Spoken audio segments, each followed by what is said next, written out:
Petty Officer Shane. Can he say? Can you say it? Mr. Patton, please. Come on. Been around the world twice. Talked to everyone once. There ain't nothing I can't do. No sky too high, no sea too rough. Learned a lot of lessons in my life.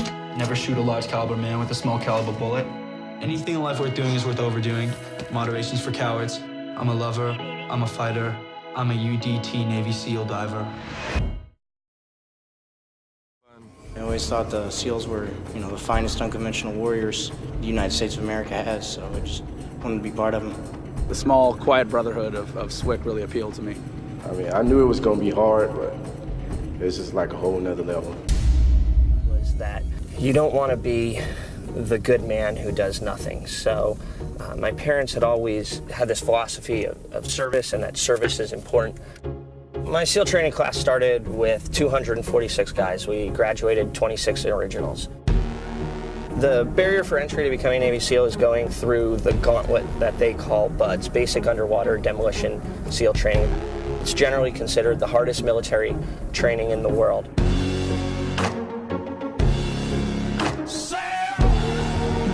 They break you down and they beat you down, and they see when things are really, really cold, when they're really, really shitty, when you want to quit, who's going to ring the bell and who's not going to. For me, there was really only one moment where I wanted to quit throughout SEAL training. One of the instructors was really testing my mettle. I got really hypothermic really quick. The wind was blowing and my body temperature just plummeted, and I passed out. So they rewarmed me, and they put me in this tub, and they rewarmed me, and they handed me some dry clothes. It was the first time I'd been dry in 3 days, and they said, here's your clothes, go put them on in the ocean. And for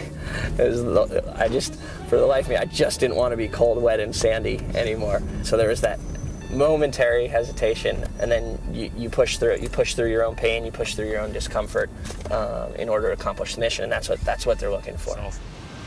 Initially, upon attempting this program, my thought process was to meet my goals and be challenged. What it's turned into is a brotherhood.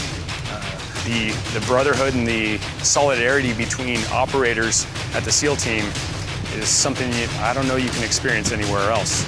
And that is what gets us through challenging situations. It's what gets us through the rigors of warfare. And it's what gets us through the difficulties of training and preparing for war. My name is Justin Gabriel. I'm a Navy SEAL.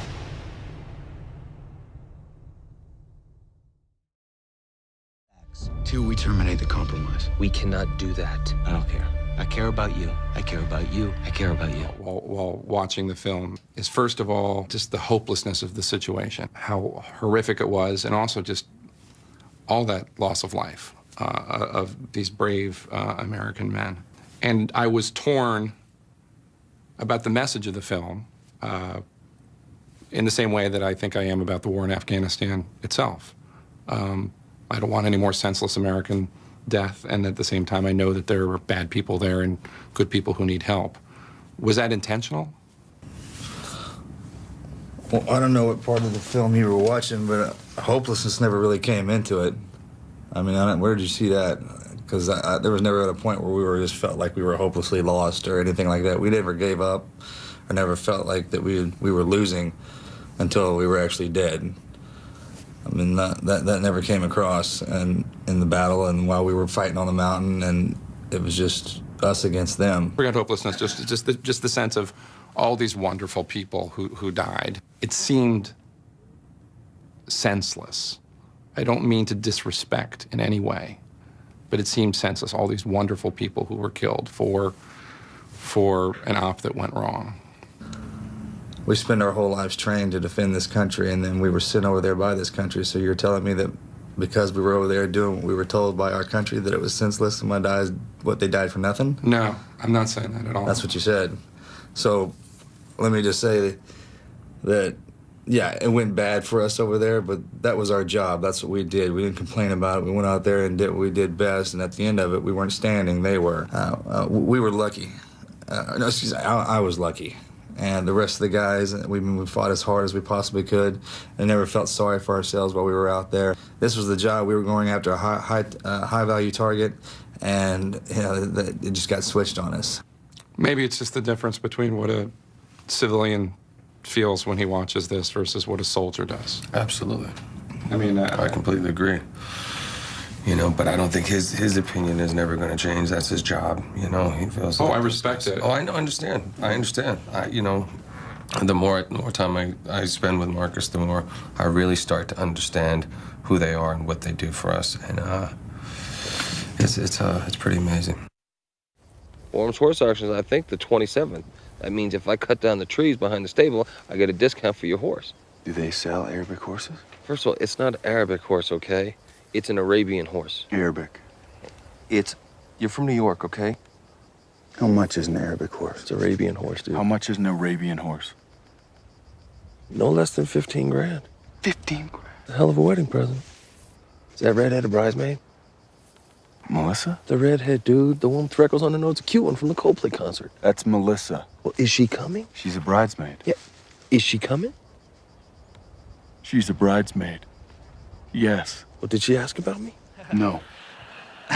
Besides that, the one lesson that I've learned and that runs, you know, is predominant in the SEAL teams is our never quit attitude. It's not that we're better than everybody else.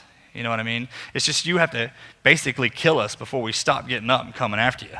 That's the way it is. We was saying in the SEAL teams, we're not really that good. Everybody else just sucks. But I'm not going to say that, you know, because that's not the truth. But, you know, it's just one of those factors. It's just like nothing should be able to stop you from doing anything. My whole life growing up as a kid, everyone always told me that I could never, and they were like, you'll never be a Navy SEAL. You know, until I graduate, it's like, you won't make it. You won't ever make it. And the one thing I think about most is like, nobody knows me. Nobody knows you. They don't know anything about you. You know, they see the outside, what they see with their eyes or anything, but on the inside it's totally different.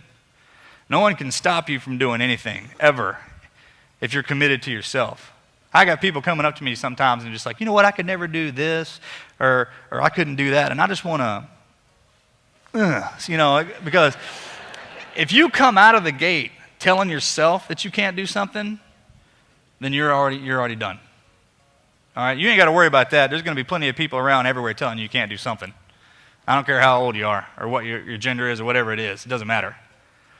If you tell yourself you can do anything, and no matter how many times you get hit and no matter how many times you go down, I mean, even if you're shaken up, you shake it off, you get back up, and you come at it with everything you got, eventually you're going to pass it.